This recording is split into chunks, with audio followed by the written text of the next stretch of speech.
Hello, I'm Helen Ashton. I'm the on-call Section 12 psychiatrist. I've been asked to come and talk to you and assess whether or not you're fit to be interviewed by the police. Do you understand? You look like you need a clean shirt. Don't you like the sight of blood, Doctor? Not particularly. Do you? It's just blood. We all have it. Do you want to tell me what happened tonight? Not particularly.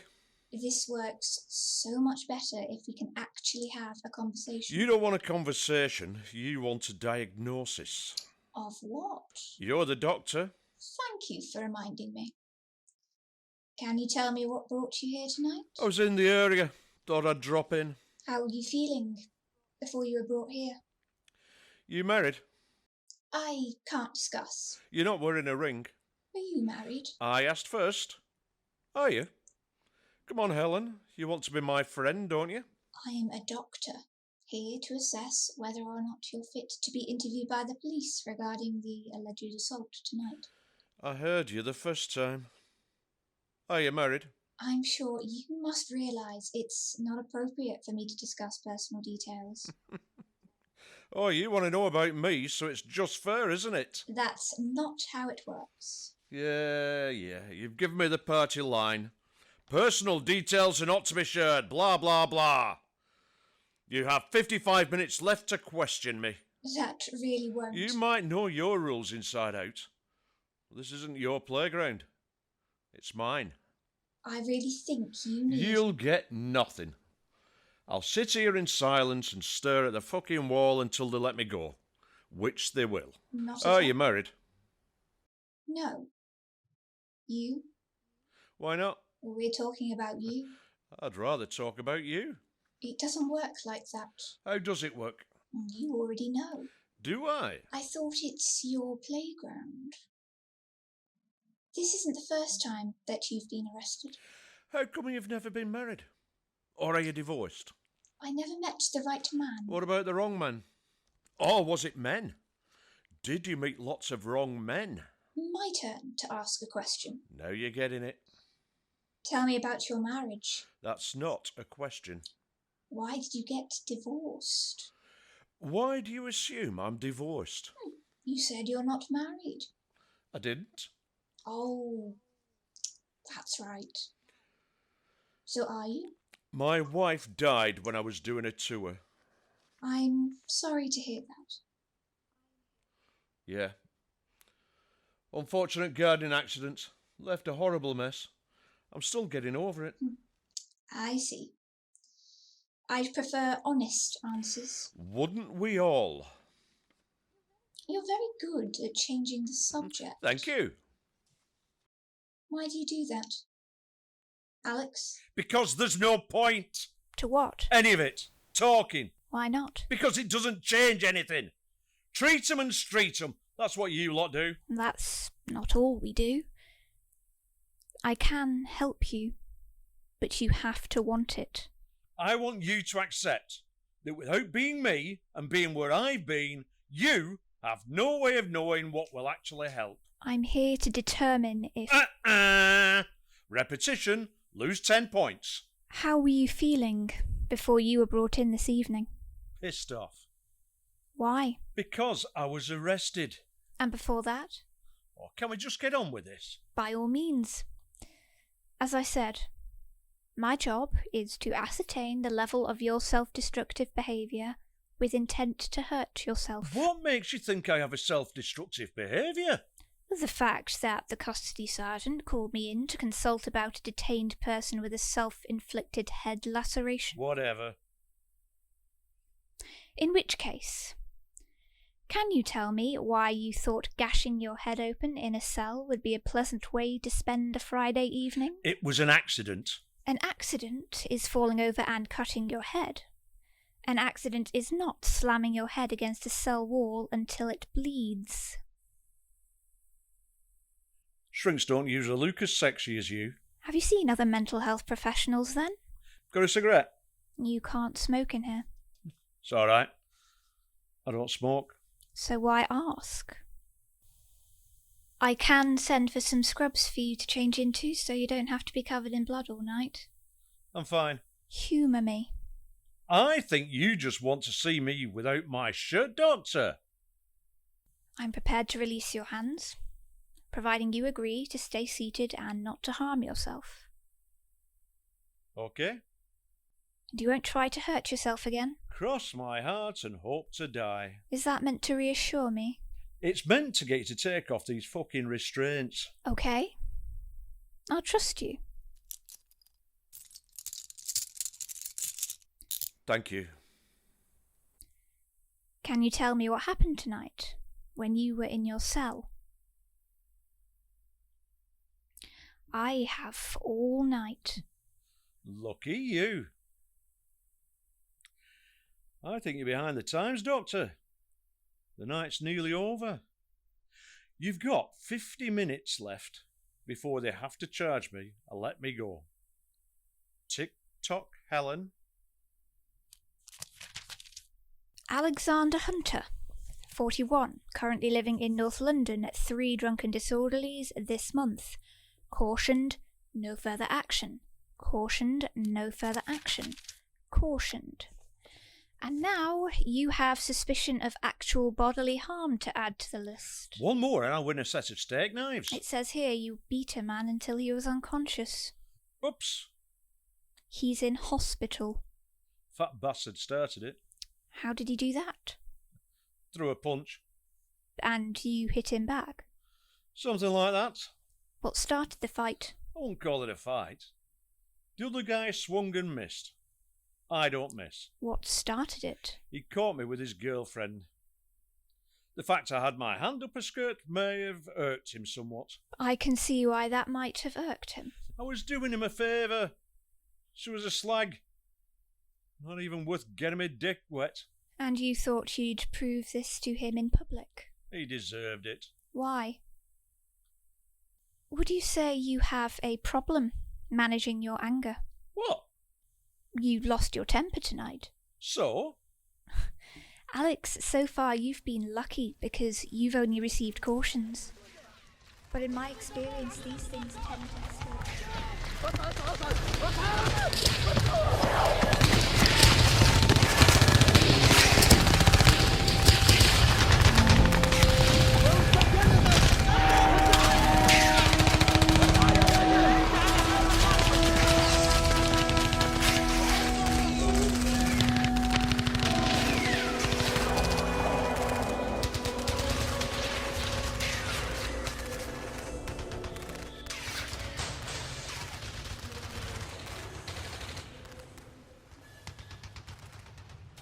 One tour in Iraq, 2 in Afghanistan, mention in dispatches, Queen's Commendation for Valuable Service, Instructor Army Counter-Terrorism Centre, Unit Commander National Contingency Response Team. Shall I go on, or shall I just say, etc., etc.? That's not me. Not anymore. Discharged on medical grounds. 6 months ago. What happened? The MOD wanted to save money on a pension. Do you believe that? Yes. You think they picked you in particular? What do you care? Do you really think you'll learn anything about me from that file? You think you can see inside my head, but you can't. You'll poke and you'll prod, but you will only ever see what I allow to come out. I show you what I want you to see. I give you the answers you want to hear. I am here to determine whether or not you are fit to be interviewed by the police for the assault. and whether you are a risk to yourself. A risk to myself? That's funny. Why? Funny if you're me. Not like other people. People with limits. You do understand that if I believe you're a risk to yourself or others, then I have the power to have you sectioned under the Mental Health Act 2007, Section 2. Are you fucking threatening me? I'm trying to get you to talk to me. I don't want to talk anymore. I've talked enough. I'm trying to help you. You've got the file. As you pointed out, it doesn't tell me everything. And I'd rather hear it from you. Why? Humour me. You like humour? Oh, you like this one then. Why aren't women like aeroplanes? Because an aeroplane crash kills you quickly. A woman takes her time. Oh. I must have been wrong about my sense of humour. You didn't like that one? It wasn't funny. Makes me laugh. Why were you medically discharged? I was shot and blown up. What happened? Don't you fucking listen? I was blown up. 2 of my team were killed. Dead. Got it? Thank you. What? For telling me. What were their names?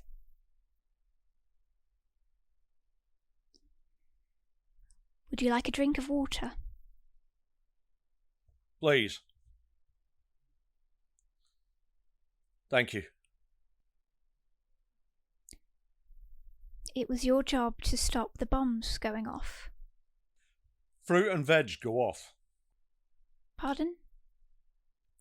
Bombs detonate, function or explode.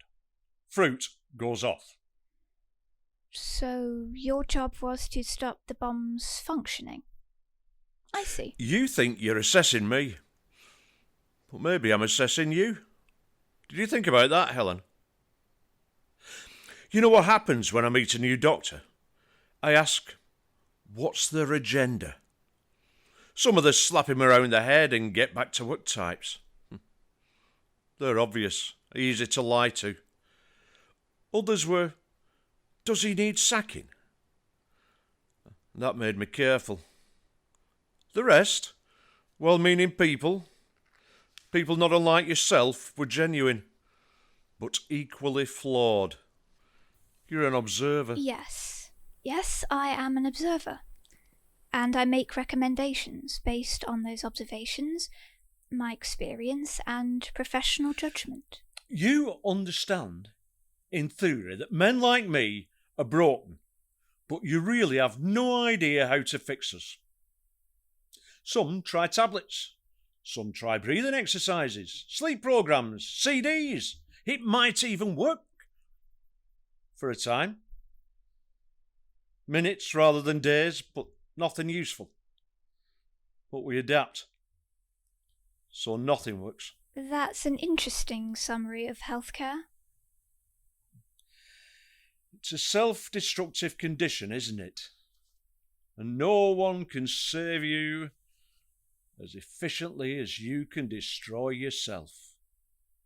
There are other therapies that you could try, and... I see you as a target. I'm getting into your head before you get into mine. One doctor tried to tell me all about Iraq because he'd been there. Yeah. Did he go outside the fence? No. Next question. Would you say you enjoyed being in the military? 21 years is a long time. Know what you're doing? What am I doing? You think I'm fucked up because I should have defused that bomb. What do you mean by that bomb, Alex? Do you mean the one that blew you up? Tell me about the bomb. A bomb is a device that is designed to kill, maim, or harass. And this specific bomb? You don't give up. Nope. My trainer used to say that it was better defusing bombs made by the IRA because they had a better build quality. That's funny, isn't it? Or maybe you don't like that joke either. Go on. What do you want, Helen? Bomb disposal for beginners? You're a civilian. Agreed. So how can you possibly understand? Maybe I'll understand a little if you help me. Hey, nice touch, Helen. An attempt at empathy. Fine. Bomb disposal 101. In Afghan, they take shortcuts with IEDs, improvised explosive devices. The insurgents don't give a shit about their own lives because they're all going to heaven with 20 fucking virgins. So any manipulation of the wire could kill you. You just don't know which one. Bet you're not a virgin. You'll have to do better than that. Better than what? If you want to shock me. Why would I want to shock you? Don't you? Do you always answer a question with a question? Do you? Fucking hell. When did you start defusing bombs? By accident. Really? Can you try another answer? When terrorists started making them. Not helpful. Okay. Well, why did you join the army? I thought, being an adult, it would be a good career move to have somebody inspect me every day to make sure I put my clothes on the right way round and had my shoes on the correct feet. I imagine that giving facetious answers would get you into a lot of trouble in the army. Why did you become a shrink? I'm a psychiatrist. I imagine that giving facetious answers would get you into a lot of trouble. I was interested in how the brain works. What makes people tick? You mean other than bombs? I was giving you a straight answer. ATs make terrible soldiers, but we make great ATs. AT? Ammunition technician. ATOs. Bomb disposal officer to you. Psychiatrist studying mental disorders. People call us mental for doing the job in the first place. Do you think I've got a mental disorder? I think you've been under the kind of stress most people can't imagine. It will have an effect. Well, I've had the cure. 24 hours in Cyprus and 4 cans of lager. I see. Well, I can conclusively state that there are more effective therapies available, if you're interested. Nice. And you wonder why soldiers do anything to avoid admitting they have a problem. Yeah, you could say it was stressful.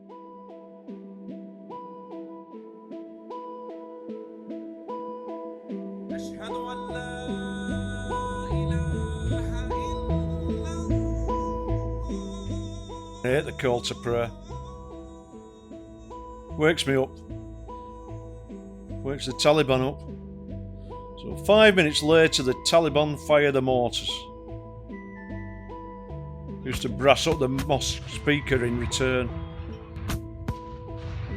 That was the favourite time. They didn't usually hit us at night. It'd be too easy to target a muzzle flash. Sometimes they did it to mess up our sleep patterns. And maybe they just got bored because... Incoming! Would you like to take a break? From what? Can I go now? Not yet. Have you ever heard sounds or voices when there's no one there? No. Have you ever experienced smells or tastes that are different from people around you? Fuck's sake. No. Do you ever think about killing yourself? I neutralise bombs for a living. What do you think? Do you ever have suicidal thoughts? Oh, this is bullshit. Doesn't change anything. No. You can't change what happened. But you can change how you deal with it. Your way of dealing with what happened is destructive. It forces everything inwards. Excessive alcohol, substance abuse, aggressive behaviours. They gave me ketamine. It's a fucking horse tranquilizer. Who gave you ketamine? I understand that low-dose ketamine is being trialled as a possible treatment for depression. Those drugs made me into a fucking zombie. I don't want that shit inside me. So you thought you'd self-medicate with alcohol and amphetamines. How is that dealing? Maybe I don't want to deal. Maybe I just want to forget. Do you think that's a realistic goal? You're the doctor. Alex? I tried. I asked for help. It was hard enough to ask, but I asked, and in return I was fucking crucified. I spoke to my CO. You're not supposed to do that. Why not? You don't talk to your CO. You just don't. That's not how it works. Except that you did. What did you say to him? Not much. We're not supposed to have fucking feelings. We're supposed to be good little soldiers and do as we're told. Did he offer any help? He said that records showed I had already seen a number of distressing incidents, so if I went mad later, I could still blame the shit I'd already seen, so there's no point debriefing me. Anything else? Sent me to the regimental doctor. Said I was fit for duty. It's not weak to ask for help. I can refer you to a specialist. It's a waste of time. I've tried. You never see the same person twice. Each time you have to start from the beginning. It was making things worse. How? I don't like who I've become. Alex, you need to find a different way to start dealing with these issues. Have you been diagnosed with post-traumatic stress disorder? That's one label. The symptoms include episodes of re-experiencing trauma in uncontrollable ways, difficulty sleeping, a strong startle response combined with hypervigilance. Does any of that sound familiar? All of it. Tell me about your work in EOD. While you were out in Afghanistan, a typical day. A typical day? What the fuck is that? Well, pick a day. Any day. And describe it to me. Oh, I could tell you. I know, but then you'd have to shoot me. Your humour is clearly a work in progress. Here's an idea. Why don't you do what I don't expect? Tell me the truth. An example of the work. Okay. I was in Kabul, in the ops room.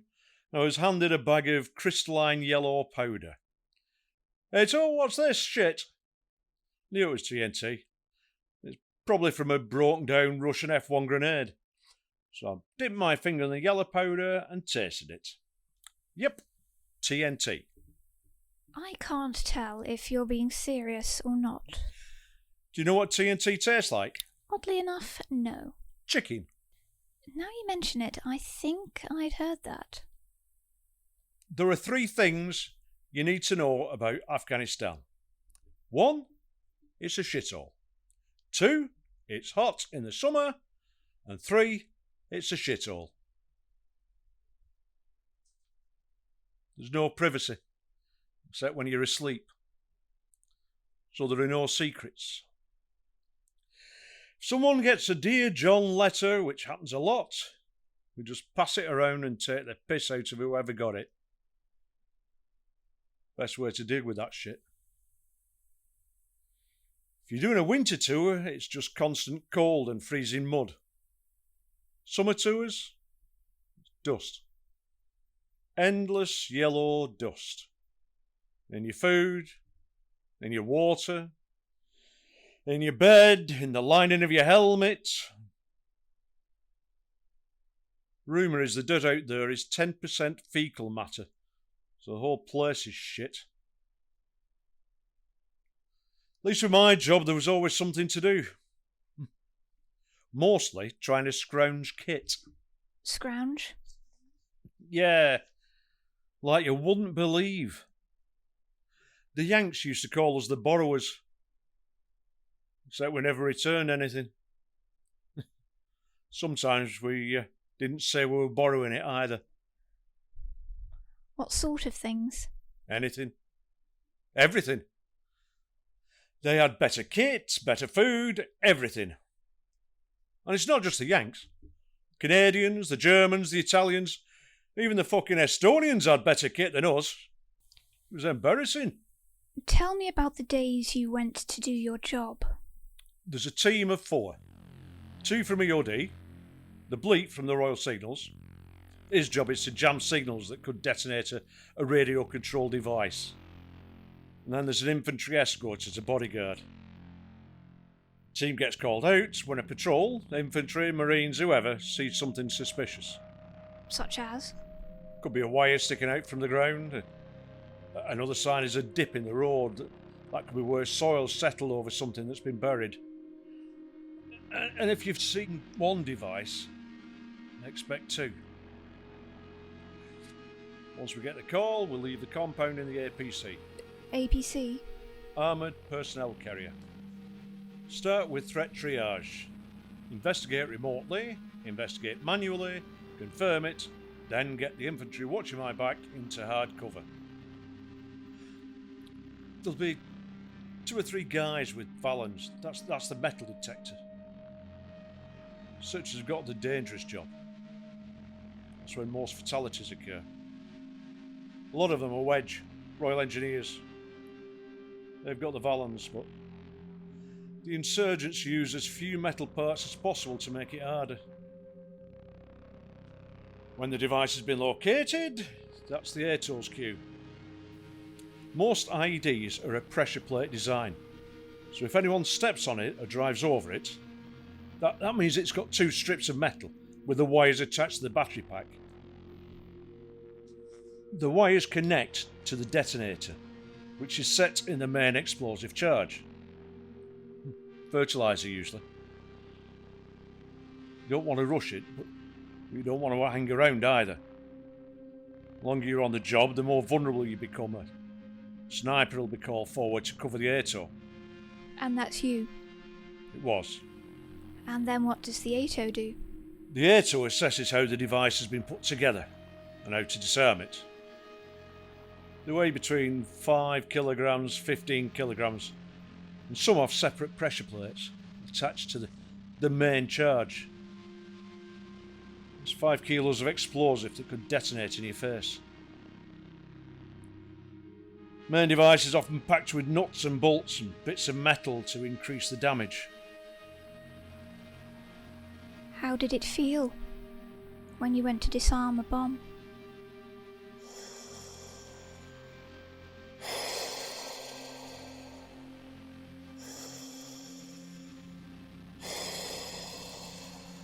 They call it the long walk. It's like I'm in a bubble. Like the world went away and it's just me. Focused. Concentrating.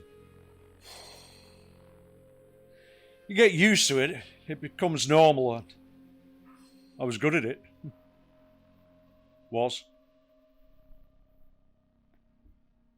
What happens when you've defused it? Assuming you've done it properly and you're currently not dead. Yes, let's assume that. The pressure pads, battery pack, everything is kept hand over to the WIS, Weapons Intelligence Specialist. They'll take fingerprints and try to get DNA as well. Build up a database. They'll catch the bastards one day. I carry the main charge to a safe spot and blow the fucker up. How many bombs have you defused? Neutralised. Okay. How many bombs have you neutralised? I don't know. Not at all. I don't. Not really. Only wankers keep count. Why? A third were neutralised, a third functioned, the rest were fines. Come as a blur. More than some, less than others. Hundreds. Surely you realise that you must have saved lives. Do you know how many fucking IEDs are planted each month out there? 1,000. 1,000. Another 5,000 while I was out there. The Russians left 10 million mines. Now tell me I made a fucking difference.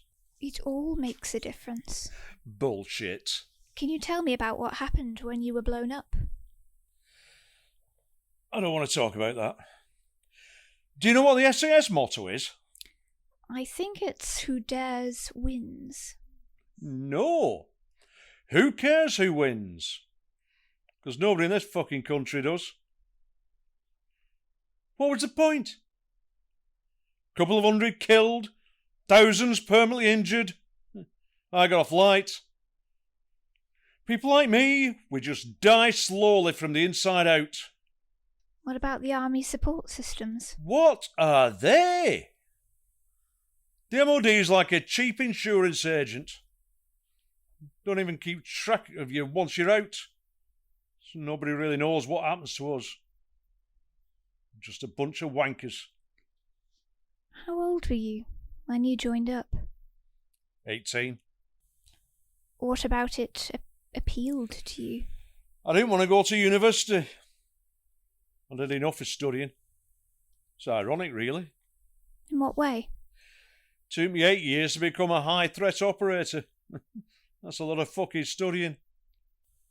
The prospect of getting your arse blown off is a great motivator. I'd imagine so. There are various different ways to search as an operator. It's not rapid. When you're looking for the tiniest indication of a device, you don't rush. We're like the opposite of fighter pilots. They have to tell everyone they're pilots. And they say speed is life. I don't tend to tell anyone what I do, and speed is death. Do you all keep the job a secret? Some do, some don't. In Northern Ireland, we all kept our mouths shut. It's different now. I see. Did you enjoy your work? It's hard going. Just the constant standing, kneeling, then lying, and back to standing, examining the scene from different aspects while wearing 80 pounds of Kevlar. Means you're drenched in sweat, your visor mists up. But if it's raining, it steams up quickly. An old trick was to put some washing up liquid on the visor. Not too much, though, because otherwise you look like you got rabies. Maybe that's why they call us mad. What do you think, Helen? I think I'd like to hear more about your work. There's a battery-mounted fan that's designed to stop the visor messing up, but it doesn't work that well. I also used to tuck some rag down behind the blast plate. Every few minutes I'd lift the visor and wipe it clean. There are levels of frustration. There's nothing nice about the job. That's why you like it. What does the shrink handbook say about that? Page 1 says I should stop worrying about soldiers when they stop whinging. There was me thinking we were friends. This isn't the school playground, Alex. Although you might be interested to know that the first part of my career was as a child psychiatrist. It's surprising the number of times I've found it useful when talking to soldiers. You want to play kiss chase now? Knowing the theory of cognitive development and social growth are still useful now. You know, the trials of adolescence, challenging authority, issues of identity, aggression, risk-taking behaviours. You going to take my phone away? A lot of my job was about not taking adolescent behaviour personally. Well played. Tell me about the bomb suit. Presumably you'd be wearing the armour for long periods of time.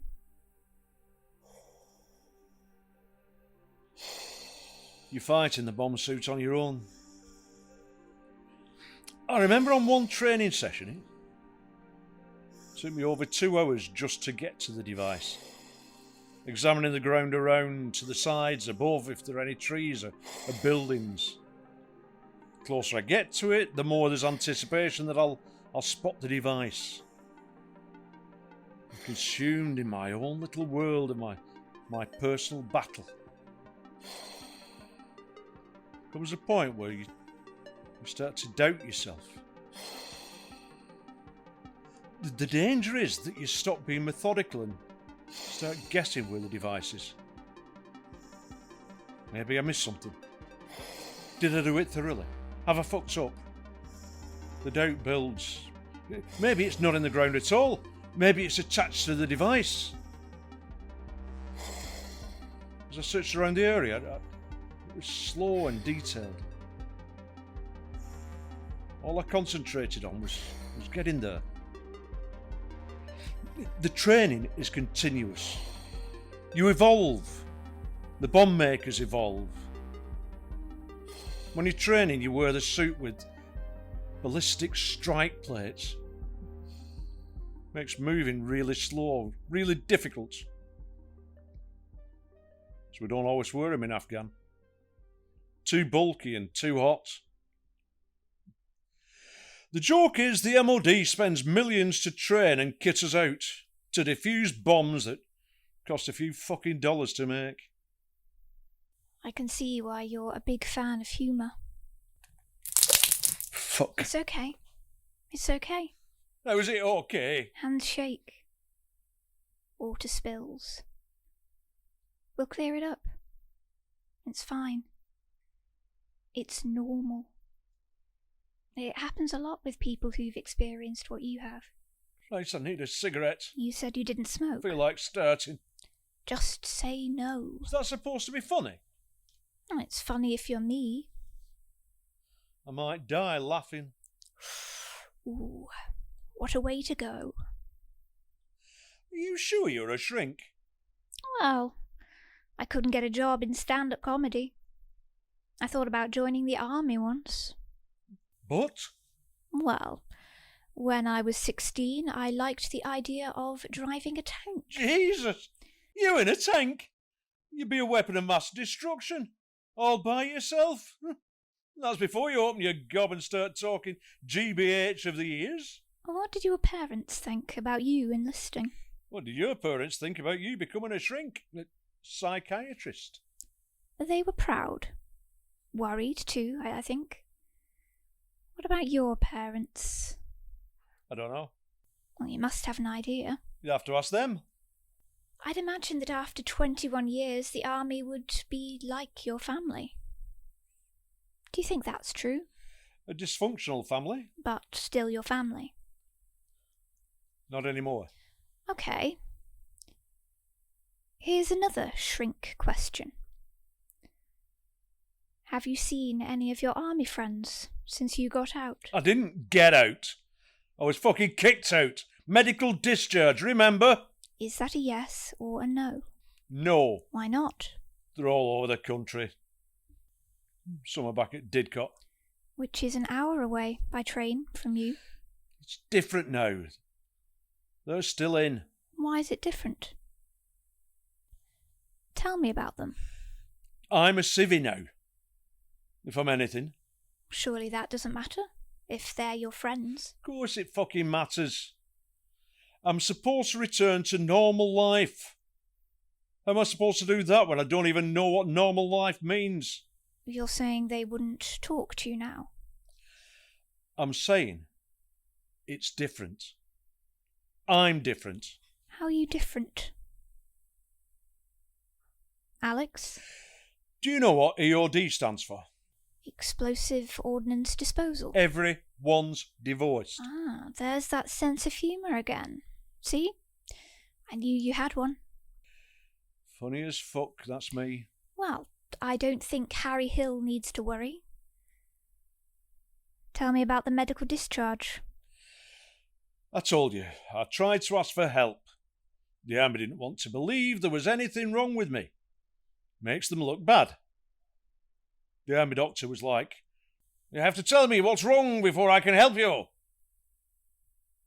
I expect you to have the words and you just don't. So my head shut down. Couldn't answer him. And then? 2 months later, I was out. Haven't you heard enough yet? 2 months seems rather fast after 21 years. If I'd wanted to leave, I'd have to give them 12 months' notice. But they wanted me out. They didn't want to fix me. I only had a year left, so it was cheaper to get rid of me. Maybe they thought you had a better chance of improving your health outside the army. Do you really believe that? It used to be that the army respected you. Injured soldiers were offered the choice, some minor role in the regiment. Widows were kept in married quarters for years after their husbands were killed. It wasn't to the regulations, but it was respectful. Then some bean counter in Whitehall found out that it was going on and decided that wasn't cost effective. For fuck's sake! Would it really break the budget to look after us? Would it have killed them to have treated me for a year and allowed me to finish my service with dignity? Didn't I earn that right? I can't answer that. No. Nor will anyone else. Have you seen any of your non-army friends since you've been out? Sure. Tonight. And then I got arrested. Remember? I worry about your memory, Helen. Do you need to see a doctor? Would you tell me about the day your friends died? The mascot for bomb disposal operatives is Felix the cat. Because he has 9 lives? You're getting good at this, Helen. You could be the best operator in the world, and it's still a toss-up if you'll survive the day. I had a lot of lucky days. And your unlucky day? Every day I'm alive. Alex. The first time I faced a live device, I nearly pissed myself.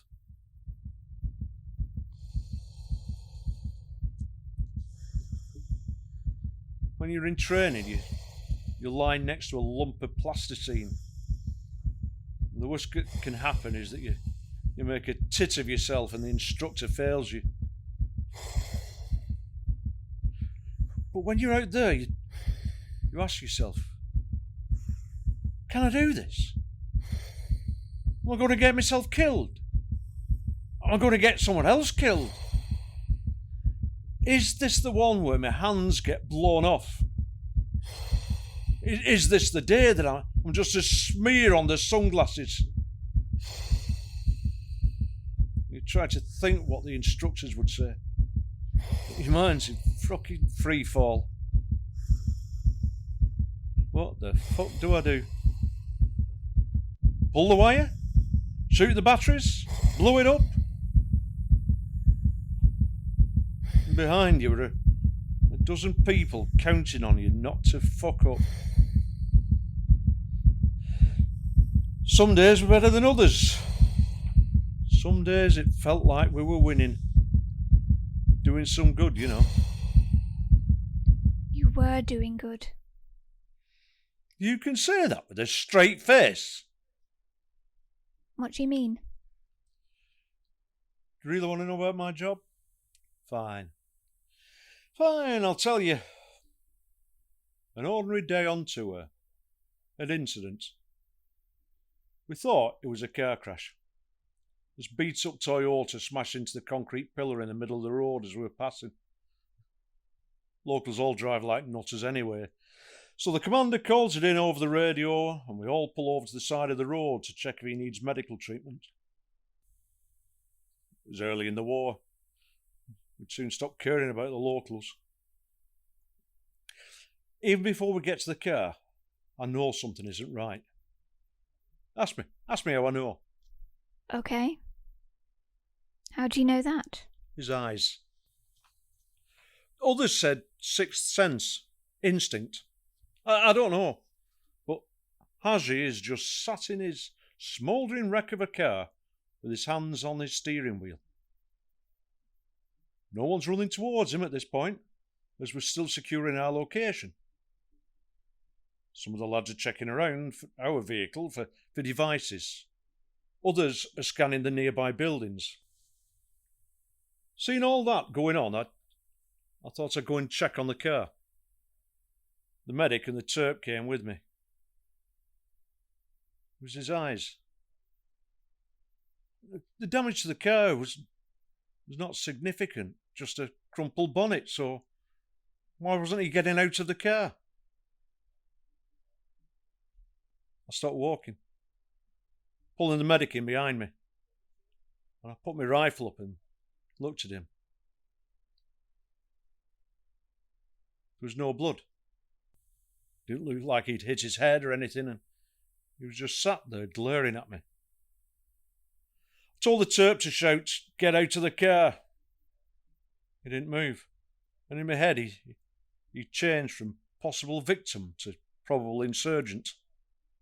Despite the shouted orders, he refused to move. And I swung my rifle back up and fired 3 rounds into his engine compartment. Don't know if the fire started because of the shots or just took hold as the car was smoking from when he crashed. At the time, I don't think that I cared. But we all said, "We'll get out now." But he didn't. The medic wanted to rush forward and get him out, but I stopped him, saying he could be sat there with a suicide trigger. The patrol commander agreed, so nobody moved. Screamed a bit before he died. Some of the guys jumped as the tyres exploded, and we had no choice but to back off in case the car exploded as well. Curse of my job is in the details.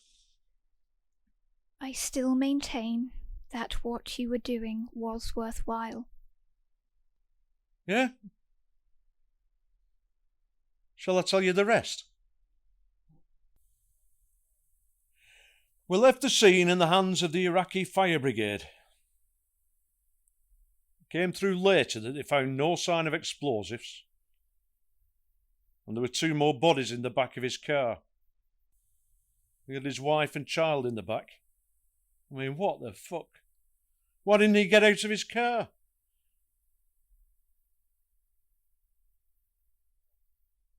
No one blamed me for making the call, but I have to live with it.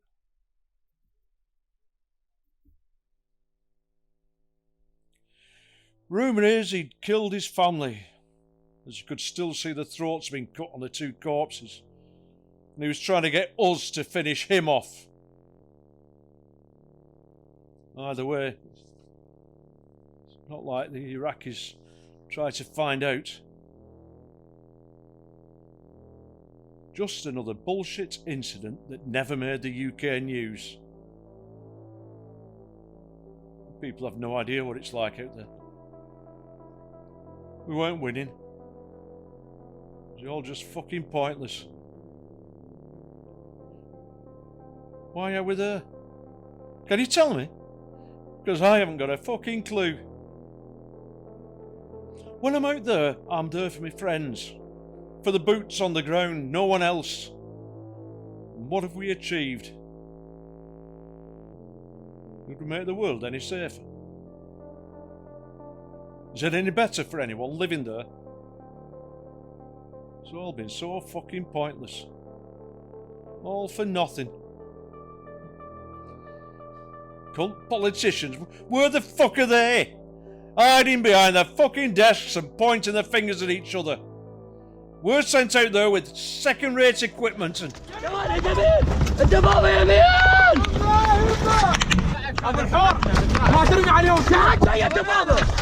Alex, stay with me. You're safe now. Stay with me. Remember, you are at a police station. Focus on your breathing.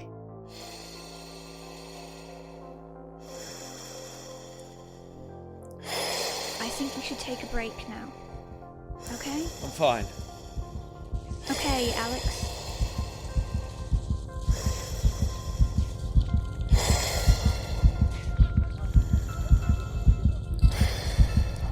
some more water. Try to relax.